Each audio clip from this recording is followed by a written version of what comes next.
Si vous vous donnez la peine d'examiner attentivement la nature humaine, vous verrez que les gens qui ne réussissent pas dans la vie souffrent d'une maladie qui déforme leurs pensées. Maladie que nous appellerons ici l'excusite. Chez la personne dont la vie est un échec, cette maladie se retrouve à un stade avancé.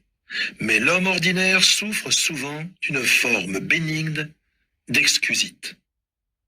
L'excusite explique la différence qui existe entre la personne qui réalise des choses dans sa vie et celle qui a peine à se tenir à flot. En effet, plus une personne réussit dans la vie, moins elle est portée à se chercher des excuses. La personne qui ne va nulle part et qui ne projette même pas de faire quoi que ce soit, cette personne traîne toujours avec elle un sac rempli d'excuses. Les personnes qui n'ont que de piètres réalisations à leur actif ont toujours des raisons pour expliquer pourquoi elles n'ont pu faire ceci ou cela, pourquoi elles ne peuvent pas, ne veulent pas, ne font pas ce qu'elles devraient faire. Mais voyons maintenant les biographes de personnes couronnées de succès.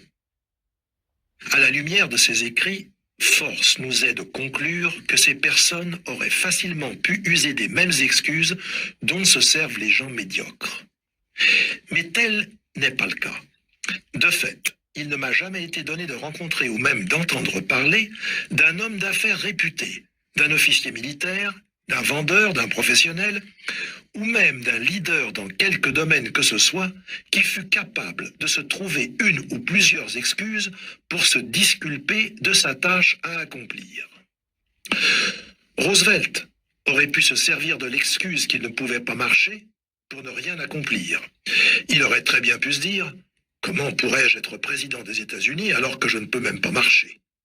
Quant au président Truman, il aurait pu s'excuser en disant « Je n'ai jamais fait d'études universitaires, je ne peux pas être président. » Monsieur Eisenhower, pour sa part, aurait pu dire « Vous savez, j'ai le cœur malade, et je ne suis, après tout, qu'un vieux soldat. Comment saurais-je diriger un pays ?» John Kennedy aurait pu dire « Je suis trop jeune pour devenir président. » Monsieur Johnson aussi aurait pu se trouver toutes sortes de raisons pour lesquelles il n'aurait pu être président.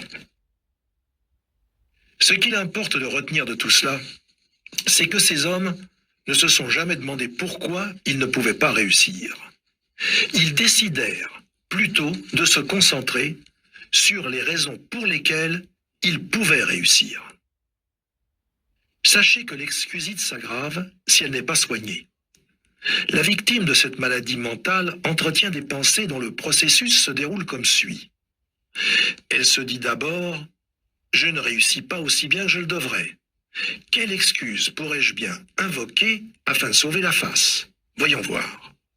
Peut-être pourrais-je jeter le blâme sur le fait que ma santé laisse à désirer, ou que je ne suis pas assez instruit, que je suis trop vieux, trop jeune, trop malchanceux, ou encore que j'ai des problèmes personnels, ou des problèmes avec mon conjoint, ma conjointe, ou peut-être est-ce à cause de la façon dont j'ai été éduqué. » Et dès lors que la victime de cette maladie de l'échec se trouve une bonne excuse, elle n'en démord plus et se sert alors de cette excuse pour expliquer à qui veut bien l'entendre, et ce, tant à elle-même qu'à autrui, son absence de progrès. Or, chaque fois que notre victime invoque cette excuse, cette dernière s'enlise de plus en plus profondément dans son subconscient, en raison même de ce que les pensées, qu'elles soient positives ou négatives, se renforcent lorsqu'elles sont alimentées par une répétition constante. C'est une loi. Bien sûr, au début, cette personne sait très bien que son alibi n'est ni plus ni moins qu'un mensonge, mais plus elle le répète, plus elle se convainc que c'est la vérité et que son alibi constitue la véritable raison de son absence de succès. La première étape de votre programme personnel d'édification du succès consiste donc à vous faire vacciner contre l'excusite, cette maladie de l'échec. L'excusite revêt plusieurs formes, mais le type le plus fréquent est probablement celui de la personne qui invoque son manque d'intelligence. L'excusite d'intelligence qui fait croire à ceux qui en sont affligés qu'ils n'ont pas de cervelle est très commune. En fait, elle est à ce point fréquente qu'environ 95% des gens qui nous entourent en sont affligés, à un degré ou un autre.